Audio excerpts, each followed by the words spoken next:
our EVs via solar. Na kama njia ya kuwalinda watoto dhidi ya hatari za maisha ya mitaani wakati huu wa likizo ndefu, timu ya walezi wa kijamii imekuwa ikiwasaidia watoto walio katika mazingira hatarishi, hasa wale kutoka maeneo duni kama Kiandutu, kupitia malezi, ushauri na saha, na pia kuwapatia chakula kila siku, hivyo kuwakinga dhidi ya kukamatwa, unyanyasaji na kutelekezwa.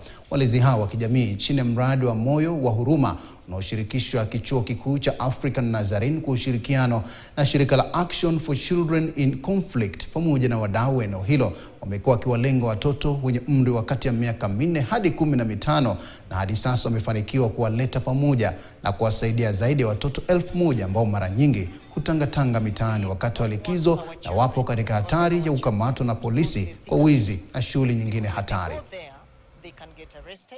They can get into criminal activities, they can get abused, name all forms of abuse. And so we feed them again, because in the slum right now, if you go in here, you will find most of the parents are drunk. So most of these children do not meet their basic rights, like food. So we believe a child who is well dressed has high self-esteem.